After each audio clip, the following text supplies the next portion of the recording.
Good morning and welcome to the show, and thanks for waking up with us this morning. It's Medical Monday, and we have a registered dietitian here in the studio in the way of Michelle Gautreaux from Nation's Best Family Healthcare. Michelle, welcome to the show. Thank you. And thanks for coming out here. You know, it is the holiday season, so we're all binging. I know I am. I'm binge eating, people are drinking. Is that a smart thing to do? No, not very smart, but it happens. The key to remember is to get back on track and to not throw in the towel, so to speak, and start picking up those healthy practices again and making smart decisions. But you could still partake in moderation, correct? I mean, now alcohol is not really good for you, right? In moderation. It's not everything bad. is in moderation. A glass of red wine a night can help your heart a little bit there, but that's my excuse. It's for my heart. Those calories add up, Yeah. so we have to remember those calories definitely add up, and they don't give us any nutrients of benefit. So, but yes, everything can be in moderation, and you can always change around the things you eat to make them a little healthier. Are there things we should avoid over the holidays? I mean, there's going to be gobs of desserts and all that stuff, and turkeys and hams and all that other stuff. All right, try to avoid those high processed foods and high sugar and high fat foods that really don't do our bodies any good. Try to snack on the veggies, or if you're going to a party, make sure you eat something ahead of time so you're not tempted by all those extra treats that are around. Yeah, and you know, after the holidays and the dust settles, the gyms are packed with new memberships, right? Right. I mean, right. and people do that. Is that a good time for people to say, okay, I'm going to clean up my diet? Sure. I mean, anytime's a good time. The problem with some people face is they don't set a clear goal at what they're trying to achieve, and they don't reach what they expect all of a sudden, and they give up. So having someone like a dietitian or set some goals with you and get you on a plan can really be beneficial too. And I think that's key. What you just said there is having a plan. You know, if you're like me, say, oh, I'm going to clean up my act, you know, but Right. you don't even know what a clean act looks like Right. if you don't get professional assistance in that. Right. And there's so much information on the internet that can be misleading and misguiding to people. So Yeah, there are a lot of fad diets. You see those out there, everything from watermelon diet to whatever else, supplements, magical drops, all kinds of things like that. yes. And it's hard to keep up with. It's hard for me to keep up with. So we just stick to general healthful eating and in moderation, and get you on a plan and get you going. I know they just redid the food pyramid, didn't they? They did. Yeah, and it's different now. It's different. They actually call it the plate. So the My Plate. It's a much simpler way to decipher what you should be eating, because we all usually eat off of a plate. So the plate is divided into the sections of the types of foods and the amounts that we should have in each meal. You know, I had this conversation with my wife last night. I was like, what do vegans do for protein? I mean, how do you get protein in your diet without animal protein? It's challenging. They have Yeah. to be careful and make sure they're getting the right nutrients. But there's the beans and peas that are a good source of protein. We talked about that. Yeah. Yeah, Legumes. Right. Yeah. That's the main staple for a lot of vegans. Of course, the tofu products also. But you know, if you're a vegan, that cuts out yogurt because that's an animal product. Right. It cuts out anything with any animal product in it. So definitely that type of person has to watch what they're eating to make sure they're not low in certain nutrients like protein and iron. I think it takes a lot of effort. It does. And some discipline too, more than I have, of course. It does. And unfortunately, sometimes people just eat filler foods and not always get the right nutrients. That's true, because you could be eating filler foods and not even know it. Right. They could just be filling up on lots of carbohydrates, for example, and not get the protein that they need. Yeah, it's way too easy just to have a bowl of cereal in the morning and call it a day. But you really need a little protein in the morning, don't you? Right. Protein's very important to have at each meal. So a lot of people avoid that or ignore that in the morning, especially that meal, because we don't think of having a piece of meat in the morning. No, unless it's bacon. But Everybody loves that. right, unless it's the high fatty ones, and those Yeah. don't really give us much protein at all, the bacon and sausage. So the egg whites are an example of, a great way to get protein in the morning. So. We have to run off to the local weather, but on the other side of that, maybe you can describe to me what a healthy daily diet might look like. Okay. And we'll be right back after your local weather, brought to you by the West Pittman Law Firm, westpittmanlawfirm.com. Welcome back to the show. I'm here with Michelle Gautreau from Nation's Best Family Healthcare, and Michelle is a registered dietitian, nutritionist, dietitian. Is there a difference? No, Yeah. they're the same. One is usually used more in the clinical setting, and one more in the public health setting, but one and the same. If you have the registered dietitian nutritionist title, you've gone through the same pretty much education and training. So. Everybody who comes on the show knows that the best interviews always happen during the commercial breaks.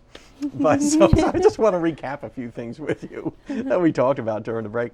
And the tease was, before we went to break, about your daily diet. I mean, we should be grazing, shouldn't we? And not just sitting down to 3 big meals a day. Right, you should be keeping your body fulfilled so that you're not tempted by those cookie platters in the break room and the desserts at the parties and the extra beverages. If you keep your body satisfied with the right things, you're not going to be tempted to overdo it on the wrong things. Right.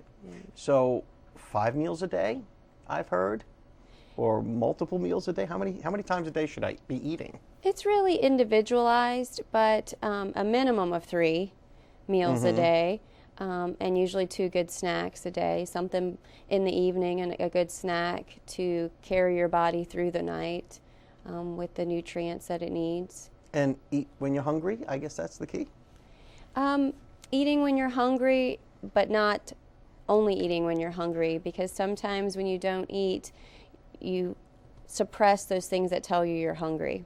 Or you're thirsty. Or you're thirsty, right. So for example, if you go all day without eating, your body just gets used to it, and you eat just 1 meal a day, and that's not very good for you at all. Your body, there's no way your body can get all the nutrients it needs in that 1 meal a day, and your metabolism is just running on very slow speed when you do that. I found that, particularly at lunchtime, when I eat, I get drowsy afterwards. I'm looking for a nap. Am I eating the wrong things, or am I eating at the wrong time, or is that normal? It could be several things. It could be the wrong things, like a high amount of carbohydrates, of the simple carbohydrates that your body raises your blood sugar levels and then kind of crashes. So that can be one culprit. Another thing could be also the portion. You eat a large portion, your body has to take the time to digest it and metabolize it. Therefore, you get tired, you get sleepy. So think about after that Thanksgiving meal when you want to lay down on the couch and take a nap while football's on. That's because all that food that is in your body's trying to deal with and try to digest it. So you want to take a nap. Yeah. Right. Then wake up and say, hey, what's the score? What'd I miss? Versus burning it off. Yeah. A good idea would be a half hour after that meal to go for a walk or to get in some type of physical activity, so that it revs your metabolism up versus slows it down. Now, if you're at work, a lot of times you don't have the time to really make healthy choices. But, it was funny. I was kind of in a rush the other day. I didn't have breakfast. I stopped in at McDonald's, of all places, and they have an egg white sandwich there now. Is that worth it? If you really, if you look at the nutrient value, you'll see there's still a lot of sodium and fats and things in a lot of the fast food items, unfortunately. It really takes pre-planning on your part, on anyone's part, to have healthy meals available. We can't rely, unfortunately, on the fast food chains to provide it for us. I tell everyone, if you take that 30 minutes of pre-planning once a week or once a day, you can have everything you need during the day, and it's a lot less stressful. You don't have to worry about, when I'm going to eat, I'm starving, what can I go grab? If you planned ahead, brought things with you, you're good. You don't have to worry about the poor decisions. So plan your meals, Yes. And if you don't know how to plan your meals, give you a call at Nation's Best. Yes. You can get us smart on it. And how do we get in touch with you? You can give us a call at Dr. Nation's office, and or we could just Google you up on the internet. And yes, we have make 2 an appointment. locations now, one in Lynn Haven and one at the beach. So just look us up, and we'd be glad to help you. Michelle Gautreau, Yes. thank you so much for coming on the show and getting Thank us smart you. on what we should be eating. Thank you. And we'll be right back after your Mad Hatter Minute.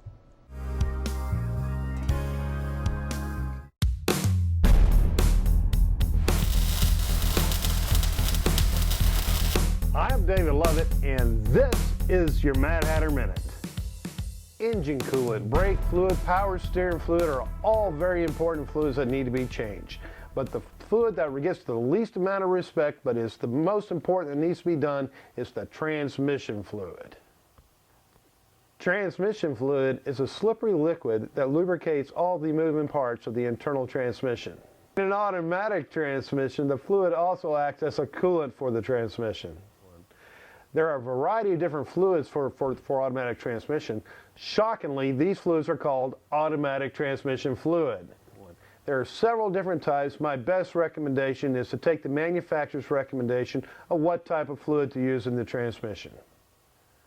Changing the automatic transmission fluid can be a messy process. First, you have to have access to the underbelly of the car. Secondly, you need to remove the transmission pan to gain access to the transmission filter. The transmission filter should always be replaced when changing the transmission fluid. Not changing the transmission filter is similar to changing your oil without changing the engine oil filter. You're cycling all the dirty contaminants right back into the transmission. How often should you change your transmission fluid? Well, it varies from manufacturer to manufacturer, but typically the manufacturer recommends every 30 to 60,000 miles.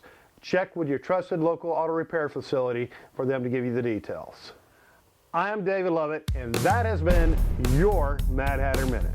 Hey folks, this is Joshua Brown with Mad Hatter on 23rd Street. Is your check engine light on? If it is, text MADHAT28, that's MADHAT28, to 24247, and we'll check it for free. Welcome back to the show. I'm here with Dr. Aaron Shores from Spine and Neuropain Specialists here in Panama City and in Chipley. Correct. Last time you were here, Doc, and thank you for coming back. Last time you were here, you talked about pressure points that can be points of pain. And just anecdotally, I know a lot of people say, oh, I got a knot in my back or a knot in my neck. And you just kind of think that, yeah, whatever, and you rub it out. But that's a real medical thing, isn't it? Yeah, a lot of times people get knots in any muscle in the body that can become a significant source of pain. And sometimes those knots can mimic pinched nerves. They can cause some tingling or pain down an arm or a leg. They can also cause the same thing going up to the back of the head or around to the face. Yeah, they're basically just a knot or a taut band, we call them, along the fibers of a muscle. And when you push on that knot can refer pain to another part of the body and be sometimes quite painful. So that knot we call a trigger point. And there are several different conservative treatments for that sometimes can be very effective. So, I guess a lot of people have stress in their lives. And when you get stressed, you get all this tightness around your neck and your shoulders. And I guess that's where a lot of that comes from. Well, certainly up around the neck, that's true. I mean, posture, we always are taught to sit very Emily Post or very military and proper. But sometimes as we all sit for long periods of time over the course of a work day, we tend to slouch, our shoulders pull forward. And that puts all those muscles that are trying to keep you aligned on stretch, and they fatigue. So just like when you lift something heavy with your biceps in the garage on the weekend, you have to put it down. Those muscles can't put you down, so they start to form knots. So the ergonomics and posture is certainly one of the first things that we look at, but that can be a very common precipitating factor for why people do develop knots, and then add that to the stress in someone's day and work life, and that certainly can cause it to go even further. So these are just little bunched up fibers, and they're bunched up and held together by what? Well, the exact pathophysiology of how that works is poorly understood. In fact, there are a lot of research studies now going on exactly why are these knots, why do they form, and why are they so painful.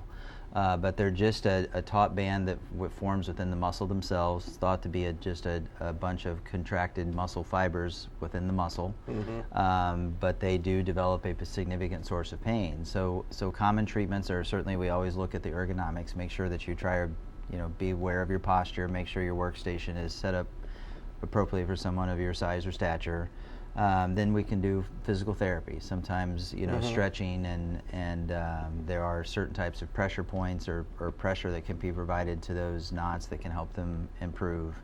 And then there's also an injection that works quite well that can be done very easily in the office-based setting that doesn't require someone not eating for hours and going to a surgery center or something like that. They can be done right at the bedside in the exam room, where you just take a little acupuncture-sized needle, and it's the needle that does the work. So sometimes people think when they get a shot, it's always the medicine that they're being injected. But in this particular case, it's the needle that does the work. You could actually, there are studies out there, they actually describe a dry needling technique where you could just use the needle and no medicine. We usually just use a little bit of numbing medicine. There's been no data to show that using steroids in these has ever been effective. But it's just the needle moving through the knot helps release that knot, and then that sometimes causes what we call a twitch response, which you can feel that muscle kind of twitch and release, and oftentimes that will give patients pretty immediate relief when that happens. That's amazing to me. And I guess so when the wife says, "Hey, I got a knot in my neck," she really does. She may. She may. And rubbing it out could certainly help, right? I mean, just Correct. that whole massage thing. You don't necessarily have to. Yeah, get a needle. Massage can help, and sometimes just holding pressure. In fact, they make something called a theracane, which is a kind of exaggerated traditional cane that has a little knot, a little hard ball on the end of it, and so when you can't reach those knots on your back, you can just put that theracane over it and pull pressure on it for 5 or 10 minutes. And oftentimes you'll feel that knot just release on its own. So sometimes that can be done conservatively as well. That's interesting stuff. So if you have these knots, go get a massage. If that doesn't do it, go see the doc. Yeah, I mean, and I guess acupuncture, it's based on some of that too, I would imagine. Well, acupuncture, a little slightly different approach, but using some of the similar sized needles to treat these knots where you can work those knots out with the needle certainly can be an effective treatment. Wow. So what did you call them again? They're called trigger point injections, or trigger points. Trigger points. So Yeah. Trigger points are a real thing. Yep. Dr. Aaron Absolutely. Shores, thank you so much All for right. coming on the show and sharing that with us. Thank you, sir. And we'll be right back. Welcome back to the show. I'm here with that sage of Panama City and WPGX here, Thomas Winterman, the author of The Thrive Life, who's been helping our viewers lead better lives through his work called The Thrive Life. You've been giving us Thrive tips every week, and if we go week by week and incorporate those into our lives, we could probably be a little happier and a little more successful. I sure hope so, yeah. Yeah. What's our Thrive tip for the week, Thomas? It's to know your needs. Know your needs. Know your needs. And every person on earth that is or has ever been has the same basic needs.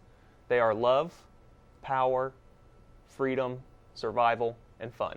We all have the same needs. I remember the old Maslow hierarchy of needs. That's right. Food, shelter, whatever. Is that at the bottom of that pyramid? Right. And at the top you've got self-actualization. Is that a need? This is similar, but it's a little bit different. It's a little bit different. And I don't tend to ascribe to the hierarchy of needs because if survival was the most basic need, there wouldn't be any suicide.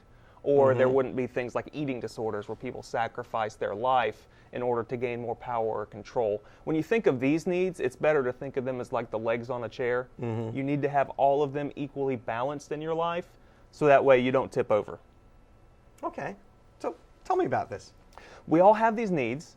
And whenever we perceive that we're lacking in an area or that there's a threat to a need, our brain tells us to hop into action.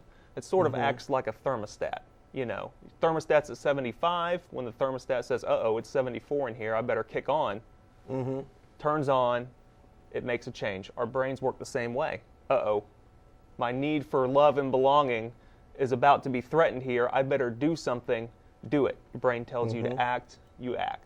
So it's basically to change your situation, maybe. Maybe That's you're right. in a job you don't like. Maybe you're in a relationship you don't like. Your thermostat goes off and say, this isn't feeling right. Right. Right. And you take action.